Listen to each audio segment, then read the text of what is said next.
Hey there RPGers in the community and beyond. rhaegar here for another video. Today I'd like to talk about these little guys, but we'll get to them in a moment. I don't know if I've ever told you guys, when I first started out making videos, whenever I'd see like a really cool video, or there'd be one about gathering replies and kind of collecting stories, that kind of thing, or an idea for a video would come to me, I would jot it down on this bit of paper here. And I was going through it recently, seeing my ideas.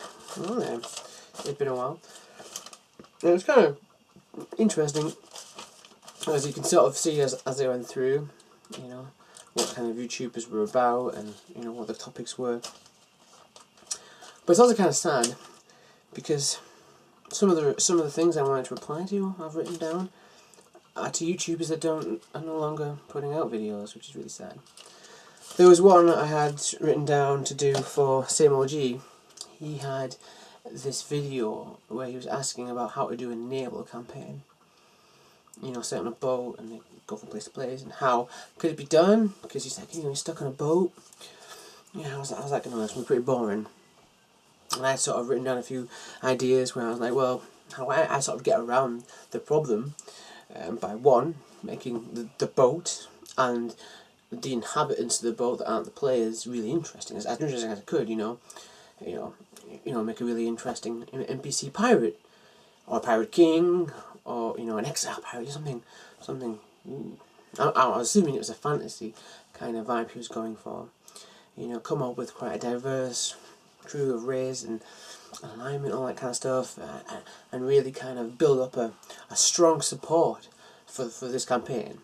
And my sort of idea was to use the ship as a central hub for the campaign as it moved about, and you take NPCs on you with adventures and stuff, and you'd get things for the ship and stuff, and you'd be up, I had ideas for like how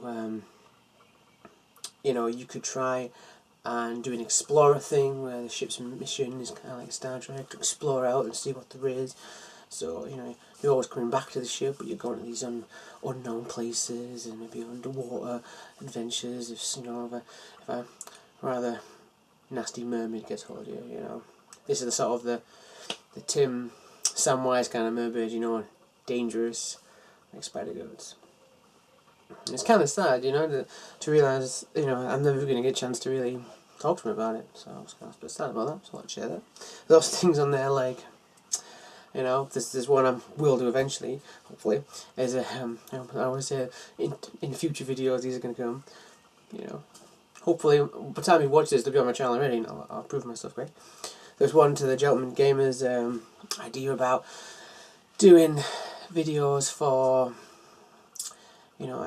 doing games that would make good RPG settings, and I played a lot of stuff from quite a varied genre and time. I've been gaming a very long time. I was MMOing it back in the EverQuest days before WoW was around, guys. I was just a teenager then, guys. I'm a veteran. But that's beside the point. Yeah, I just thought I'd share that too, because it was kind of sad. All this stuff was out there, and I can't really share it in the same way I could have done. I think lesson learned is there. If you've got an idea, share it while you've got it, and the people that are around to hear it. Anyway, back to dice, right? One of the things now I saw that I really did want to do, or play, and I was like, yeah, that's the one, is when people were talking about, like how dice weren't that important, it's all about the role play, and people like to play games without any dice, and they want to, the less dice the better. And in some cases I would agree, if you just roll in like 20 d10s, over, it can get tedious, I can get that. But you see, I really like dice, and I like what they bring to the game, and I want to talk why.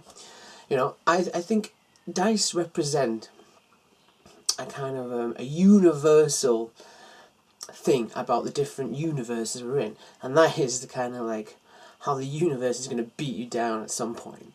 You know, how you can kill gods, you can become immortal, you can fight dragons in your underpants, stuff like that. But eventually you're gonna lose.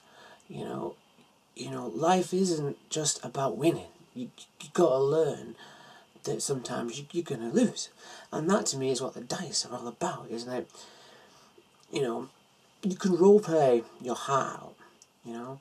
You can be the best strategist, but then on the day, it just doesn't go your way. And some people see that as a bad thing. Maybe they just want to win the game, and a lot of people, say that, horror role players are the ones that want to win the game, and I can kind of see what they're getting at. It's not, you're not playing it in the spirit of things. You're just playing it as the kind of like achievement unlocked to kill the 1,000,000 goblins. But anyway, I wanted. What I'm trying to say is that the dice represent the universal force of, your luck's going to run out. There's a very famous quote, I don't know if I remember it exactly right, from Star Trek that I really like, and that really represents what I'm trying to get at, is that, you can do something and you can make no mistakes. There were no flaws in your plans, and you still lose. And that is not weakness. That is life. That's what it's like. And that's what I love about the dice, is that sometimes, you do an amazing thing against the odds, and that feels great, guys. And without dice, it just wouldn't feel the same, If you roll a 1% chance, or a very low percent chance, as I did, in a session with Sean Connors, and if you ever just recap, I hope he tells you about it, because that was a awesome moment for my character. The kind of it's brilliant, and I think that's what dice bring. They bring that kind of rush of and when things go wrong. Because for me, when you lose, it's not you've lost. The game is over. You've lost. Everything's gone shit. It's like it's another opportunity for further story. I kind of like, maybe I'm just attracted to characters who have kind of failed before and are trying to redeem themselves. I usually kind of like that in a story, and I think that's a very powerful thing, and the dice help that. You try really hard, and the universe gets obliterated anyway. But then what do you do? I mean, that's an interesting. What do you do then if everything else has gone to crap? What do the characters do then? Do they just give up?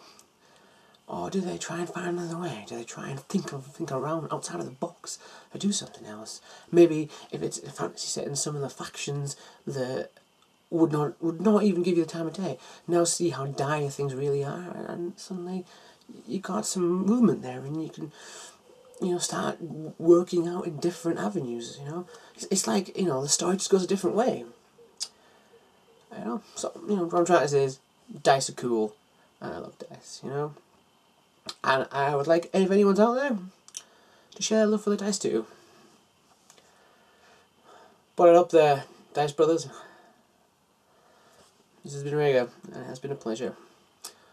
Until next time, guys.